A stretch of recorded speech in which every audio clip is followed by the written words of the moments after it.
Queridos, a paz do Senhor, estamos aqui novamente para estudarmos mais uma lição da Escola Bíblica Dominical, dessa revista tão interessante que fala acerca da vida de Jó.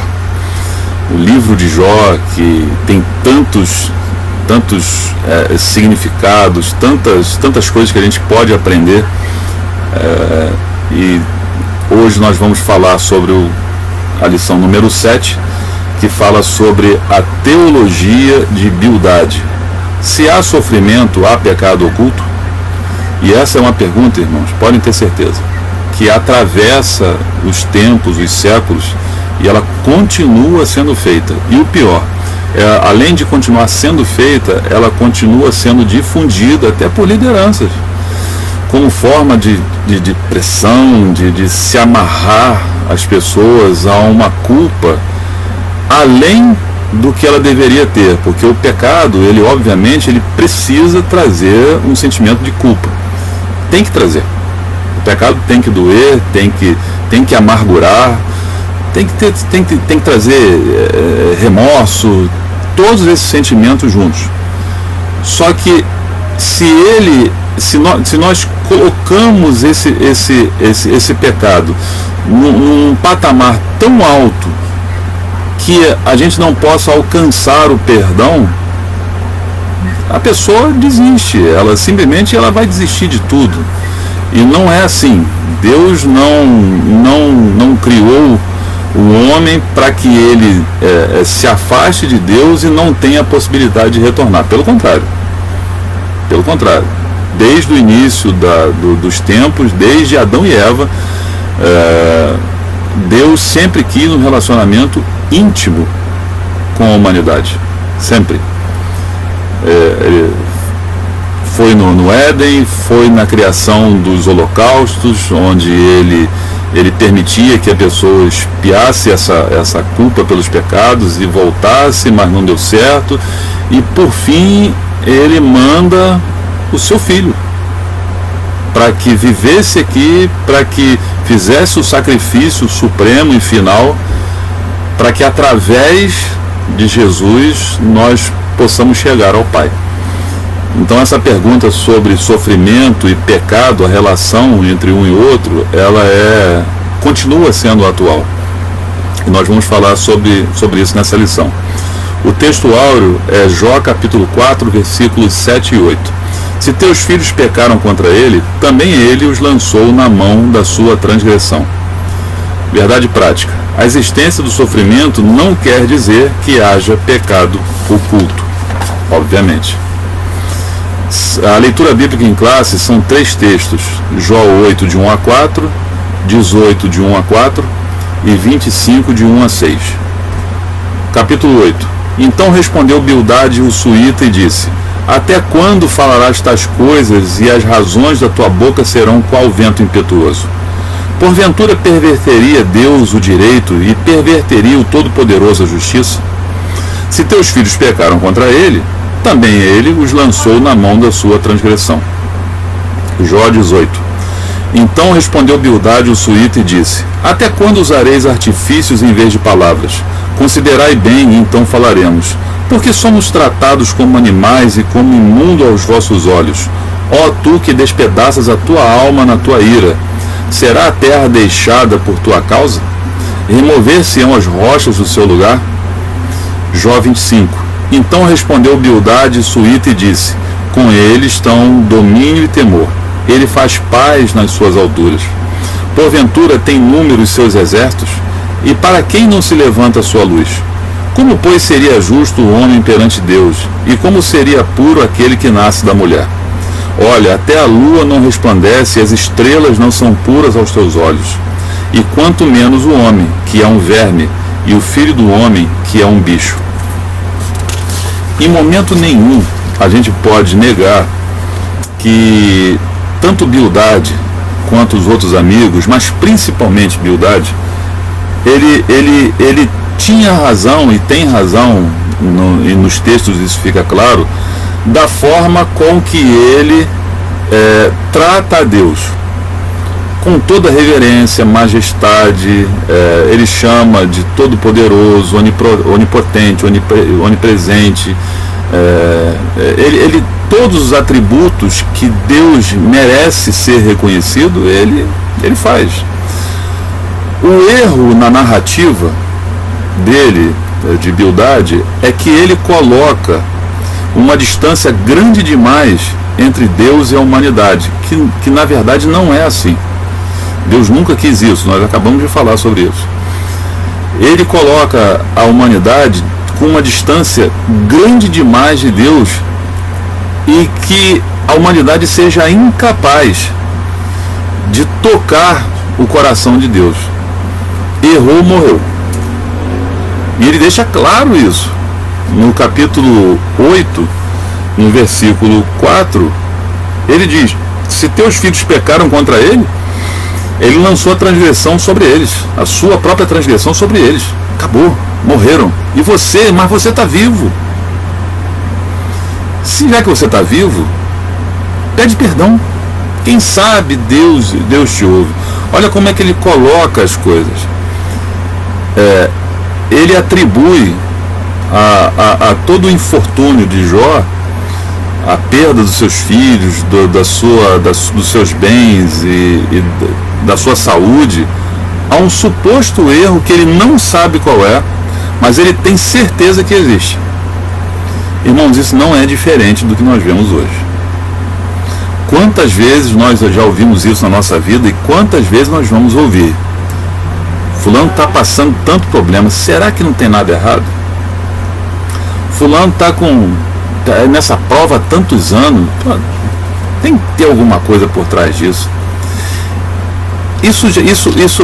Essa pergunta, ela já é um erro nela mesmo. Está tudo errado.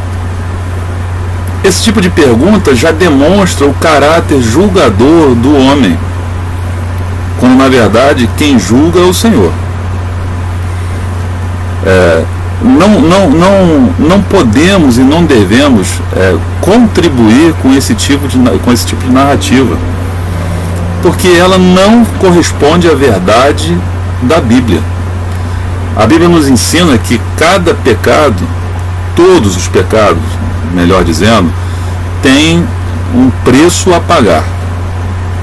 Seja ele o preço pequeno, talvez até de uma significância menor, ou maior, ou algo que vai mudar a sua vida para sempre, a vida da sua família, seja lá o que for. Não existe pecadinho e pecadão. Só tem dois tipos de pecado: a blasfêmia contra o Espírito Santo, que para essa a Bíblia nos ensina que não tem perdão, e o pecado. Se você quiser colocar uma escala no pecado, está errado, não existe. Mas existe sim uma escala no que ele vai proporcionar à sua vida. Você cometeu uma mentira e essa mentira na verdade trouxe algo, um remorso, porque o Espírito Santo hoje nos traz isso, esse remorso, que ele fala o tempo todo. No momento que nós erramos, ele está falando. A gente que às vezes não quer dar a devida atenção. Mas essa mentira trouxe mais problema para você internamente do que para quem está ao seu redor. Você pecou. A consequência disso foi uma consequência interna. Agora, ou um homem trai a sua esposa, ou a esposa trai o seu marido. Você está trazendo consequências para o resto da vida. Mesmo que haja perdão, e o perdão ele é curador, ele é libertador, Deus não faz lavagem cerebral em ninguém. Isso é uma cicatriz que ela vai ficar para o resto da vida. Você rejeitar um filho, você pode até se arrepender, seja o motivo que for que você fez isso. Depois você volta atrás e pensa, caramba, não podia ter feito isso. Mas a marca que você trouxe sobre aquela criança, ou aquele jovem, ou aquele adulto, seja o que for, porque a relação de um pai, uma mãe com seu filho, ela independe da idade. E aquela cicatriz vai acompanhar essa relação o resto da vida. Percebeu qual é a diferença?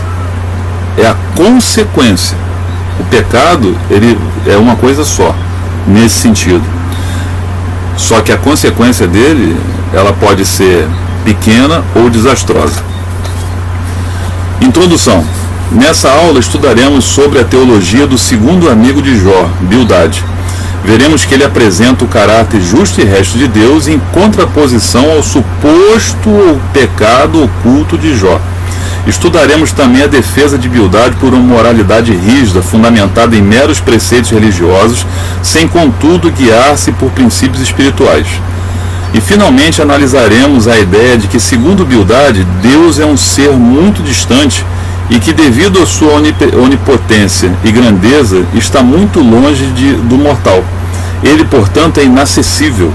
Ao longo de cada argumento de Bildade, veremos a contraposição de Jó. Foi exatamente isso que nós já falamos. Essa introdução nos direciona ao que vai ser a aula.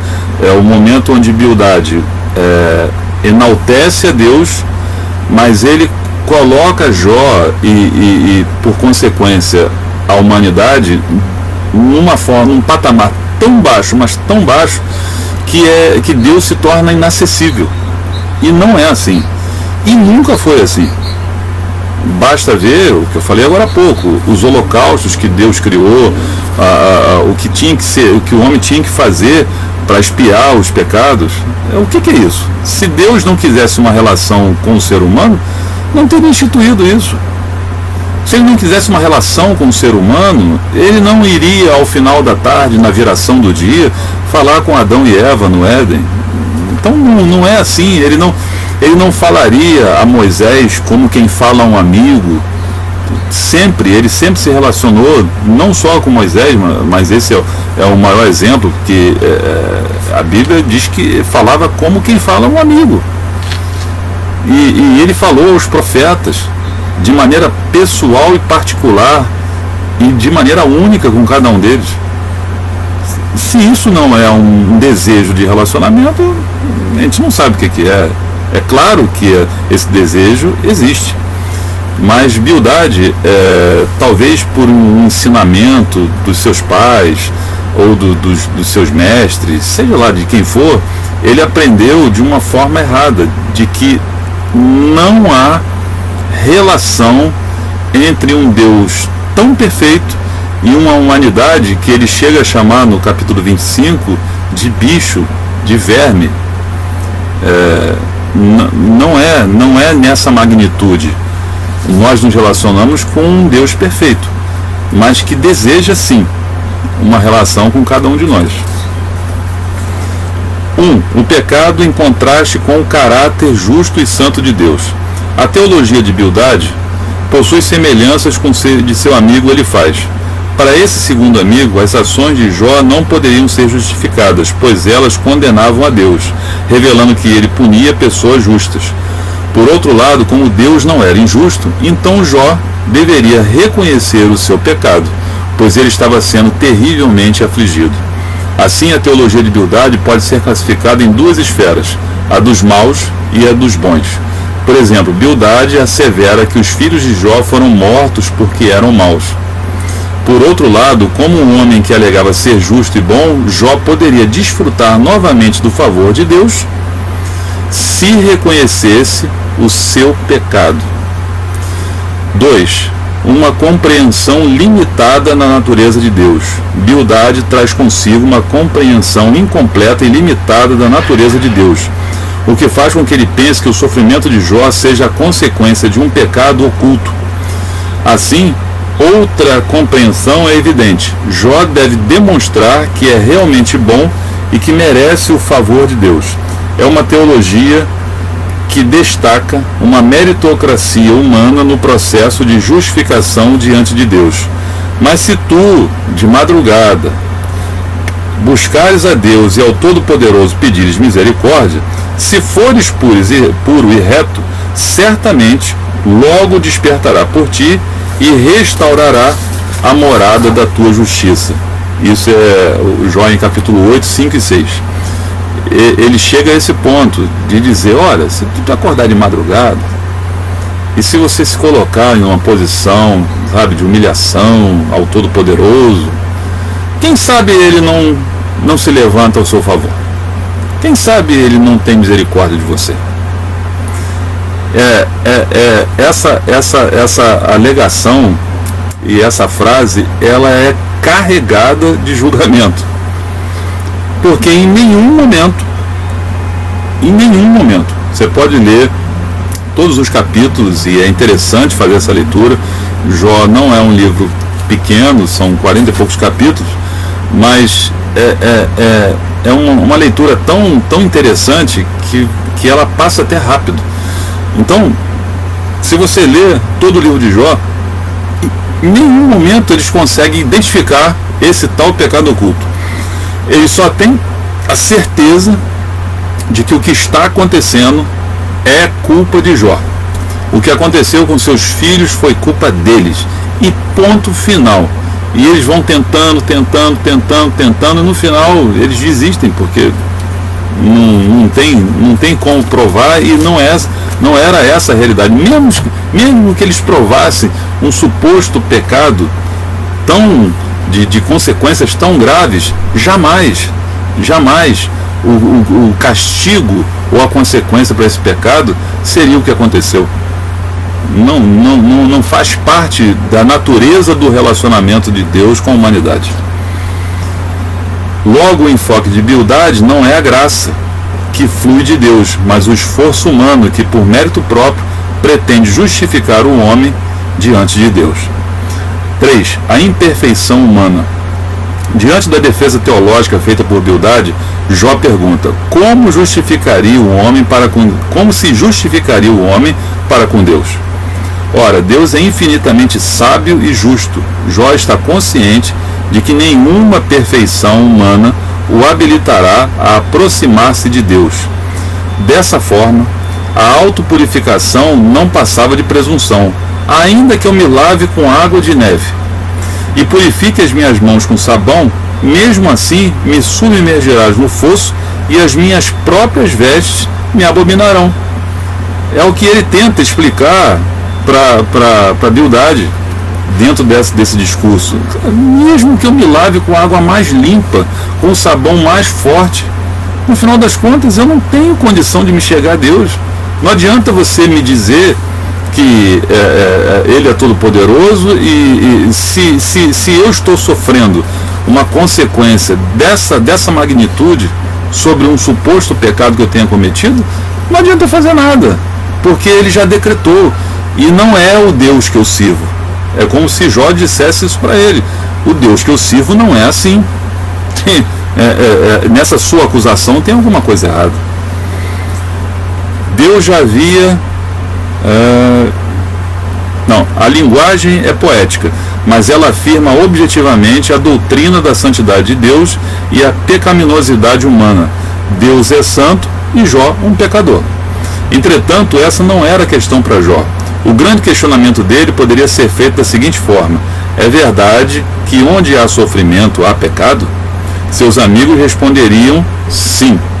Jó, um retumbante não. Deus já havia testemunhado acerca da integridade e da justiça de Jó. Isso deixa claro que nem sempre o sofrimento é fruto de uma imperfeição moral ou resultado de um pecado pessoal. Esse era o caso de Jó. Quantas e quantas vezes a gente tem a clara percepção, isso quando acontece com a gente, tá? Isso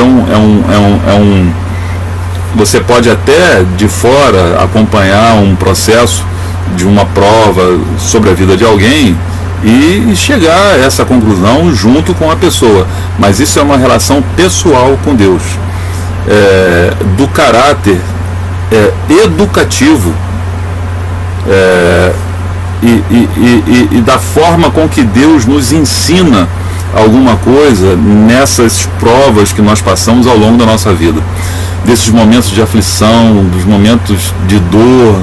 Todos os momentos são algo em que você consegue perceber. Talvez na hora seja muito difícil, talvez no momento em que você está passando a sua fragilidade, a nossa fragilidade humana, nos indica que nós precisamos de um escape. E é isso que a gente dobra os nossos joelhos e pede a Deus, um escape, que aquilo passe. Essa é a nossa vontade. Ninguém gosta de ser colocado numa situação de provação. Ninguém.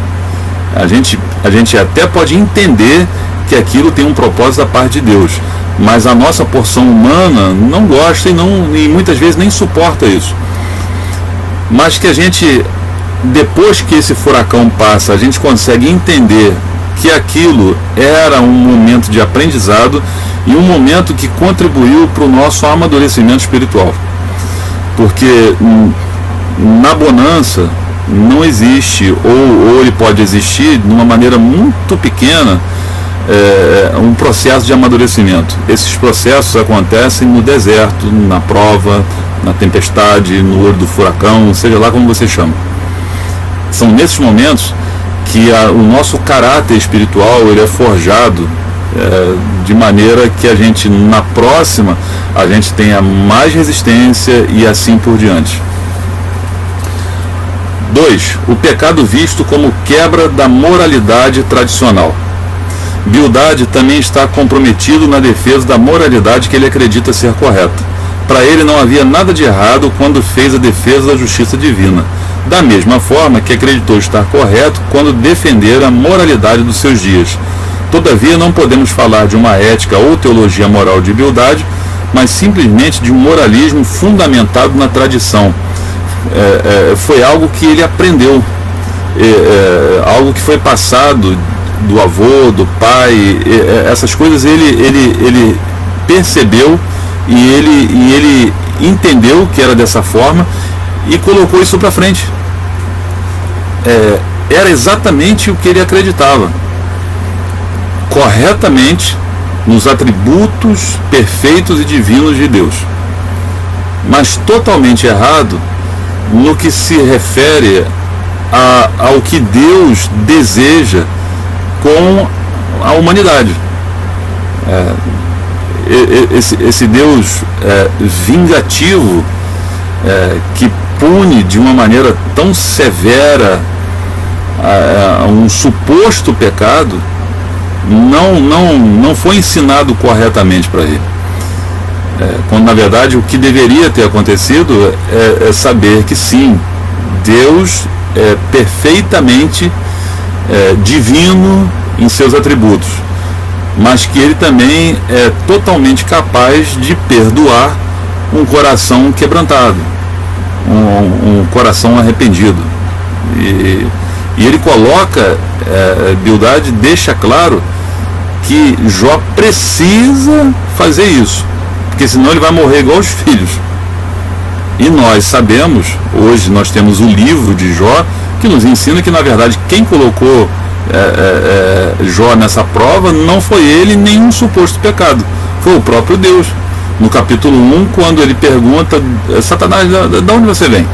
Aí ele responde, estou rodeando pela terra, estou passeando por ela, estou dando uma volta aqui, outra ali, estou tentando matar um ou outro, estou fazendo o que eu faço.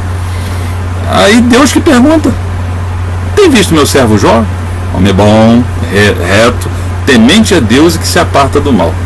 Aí foi o gancho para Satanás, que lógico que é isso que ele faz, até hoje, em todos os momentos, ele aproveita esse gancho, mas você deu tudo para ele, deu uma família linda, deu riqueza, saúde, se você tirar isso tudo, mas a gente já estudou sobre isso, já falou sobre isso, mas é só para fechar esse pensamento agora, essa compreensão de que nada do que Jó passou foi relacionado a um pecado. Poderia até ter sido uma consequência desastrosa, como a gente relacionou agora há pouco, mas nada que fosse um julgamento tão matemático dessa forma. Olha, você pecou, você perdeu tudo porque você pecou, se arrepende, que é o que Bildad e os outros amigos também fizeram da mesma forma. Número 3, contemplando a cruz. O capítulo 19 é dedicado à defesa de Jó. É inegável que Jó sabia que Deus atua em um universo moral e que tudo o que acontece está sob seu controle. O homem de Uz estava convicto de que não havia quebrado nenhuma lei moral, sendo portanto inocente, e que seu sofrimento não teria razão aparente. Mas diante das acusações dos amigos, ele estava disposto a abandonar toda tentativa de se auto-justificar. Ele quer abandonar toda instância humana e apelar para o mediador, ou redentor, que defenderá a sua causa.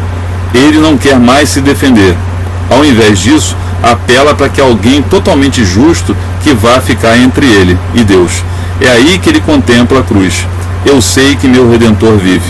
A palavra Redentor traduz o hebraico Goel e significa alguém que defendia o familiar quando este não poderia fazer sua própria defesa. Os primeiros líderes da igreja entendiam que Jó predisse a ressurreição que será efetuada por Cristo no final dos tempos e da qual ele participará. O patriarca queria a intercessão desse justo, imparcial e eficiente mediador. Nós sabemos que existe um justo advogado que nos defende, que é o Senhor Jesus.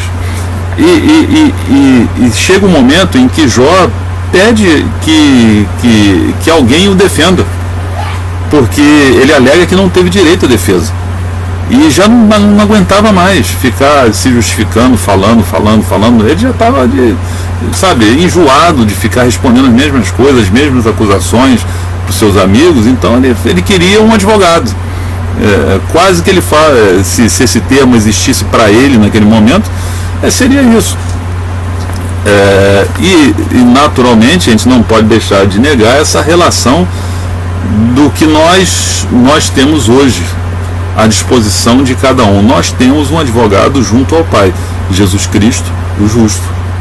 Isso é a própria palavra que nos ensina isso. Número 3, o pecado em contraste com a majestade de Deus. A grandeza de Deus. O terceiro discurso de Bildade é feito para exaltar Deus e rebaixar Jó. Não há como negar que o longo debate entre Jó e seu amigo esgotou o poder argumentativo de Bildade, o que fez com que ele repetisse várias vezes o que já havia dito. Na verdade, o seu último discurso não traz nada de novo. No capítulo 25, ele destaca a onipotência divina. Deus é grande e poderoso. Por isso não há nada de errado quando Bildade defende a majestade do Altíssimo. Todavia, como alguns autores destacam, Bildade acaba por criar um abismo que não existe entre a criatura e o Criador. O Deus defendido por ele não é o revelado na Bíblia. As ideias de Bildade se antecipam àquela defendida milênios depois pelo deísmo do final do século XVIII. Segundo os deístas, Deus criou o mundo, mas ausentou-se dele. Deísmo é uma doutrina que considera a razão como única via capaz de nos assegurar a existência de Deus, rejeitando para tal fim o ensinamento ou a prática de qualquer religião organizada. Essa é a descrição técnica do deísmo, mas que aqui no texto fica até mais fácil. Deus criou o mundo, mas saiu. O mundo pertence a ele, mas ele criou e ele não quer saber de relacionamento com a natureza humana, com a humanidade. E que no final das contas, o que Bildade fez tantos séculos antes foi quase isso. Porque ele colocou Deus no seu patamar perfeito, mas o patamar que seria da humanidade, ele rebaixou ao ponto de que não haja nenhuma forma, existe um abismo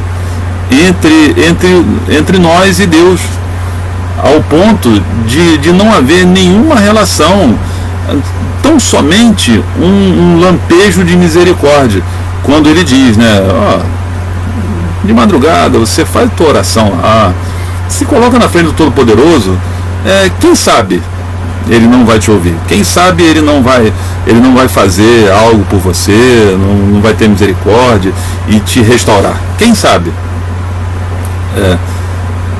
Ele, na sua forma de entender essa relação de Deus conosco, ele realmente coloca um abismo quase intransponível. E nós, mesmo naquela época, onde a ação do Espírito Santo não era evidente como é agora, nós sabemos que a partir de Jesus, ele ascendeu aos céus e nos mandou o Consolador, que é o Espírito Santo, que nos orienta, que nos mostra, que nos conduz, que fala conosco.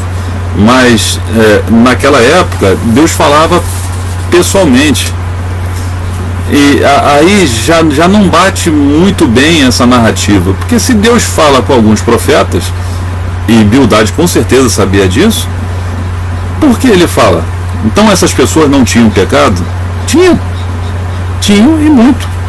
Só que de forma alguma ele conseguia compreender e entender de que não só com os profetas, mas com todos, esse relacionamento poderia existir. Onipotente, mas não ausente.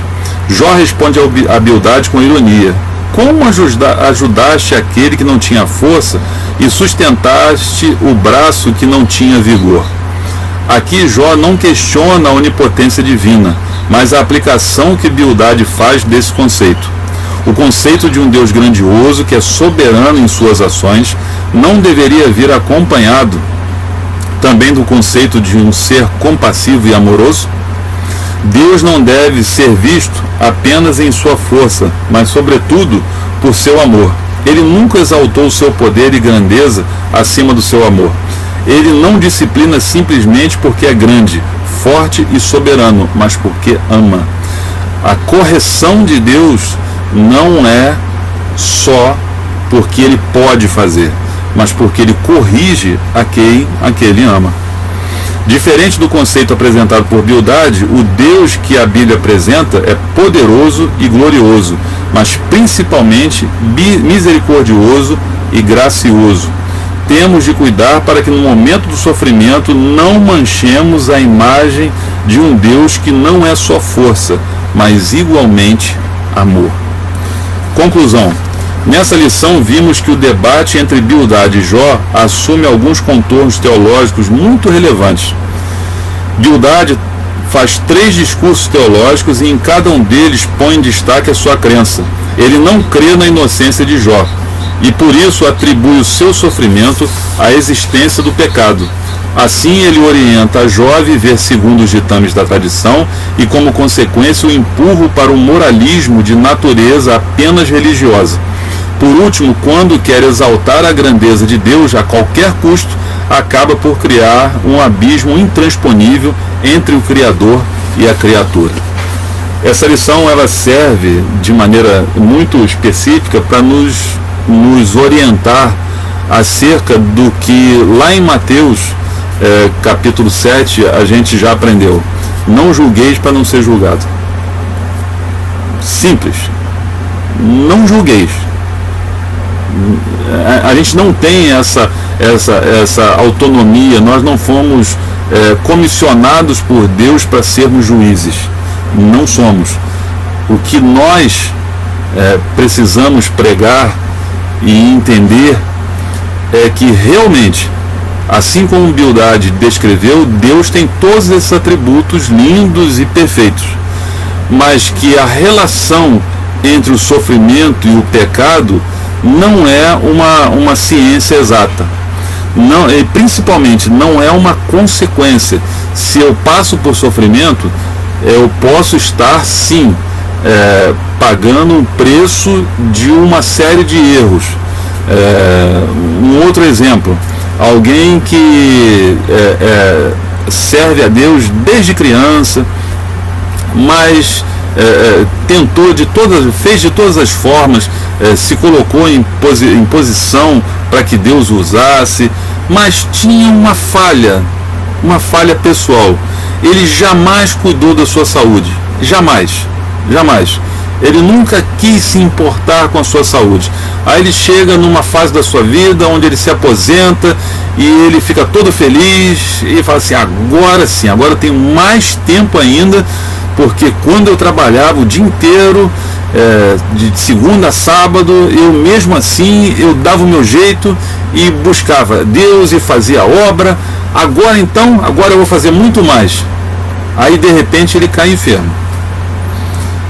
A primeira reação dele pode ser que seja essa, assim: poxa, Senhor, agora que eu posso desfrutar de mais tempo para fazer a sua obra, o Senhor permite que eu caia nessa cama.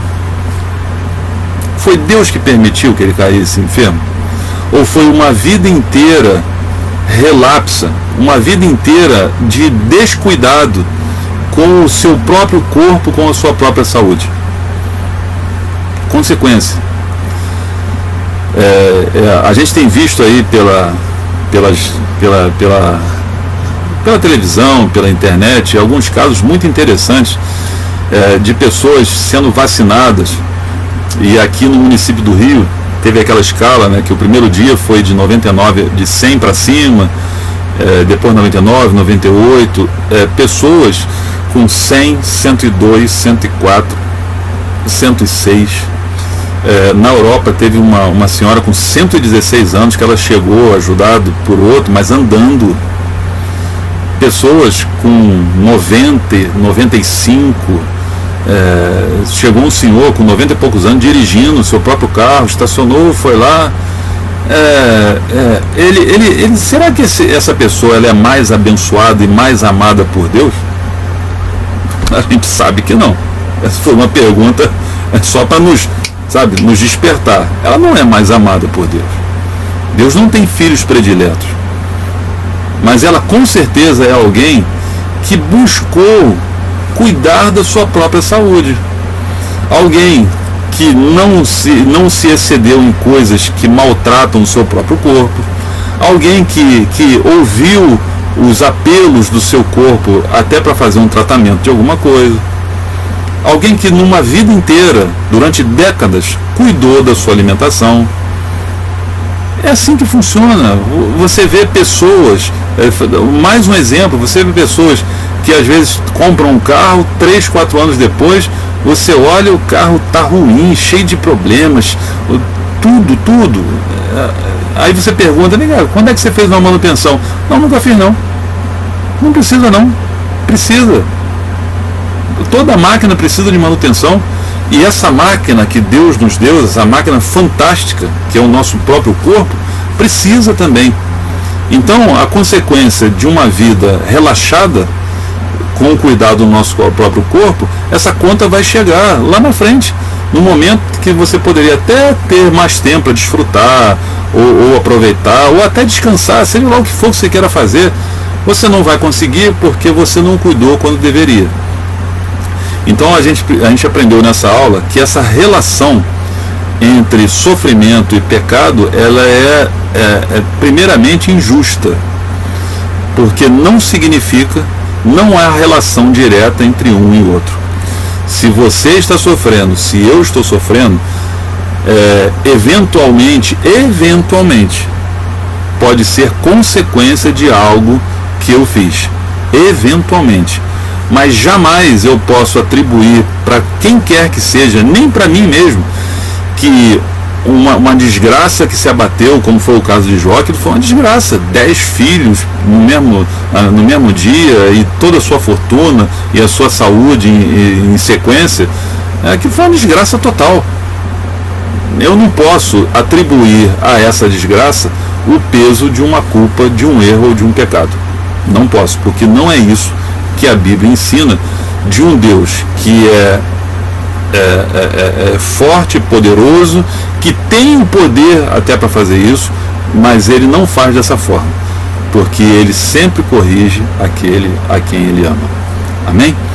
Que você possa ter gostado dessa aula, que tenha sido bênção para a sua vida, como foi para mim, porque sempre é uma bênção ministrar uma aula, e que Deus possa abençoar a sua vida.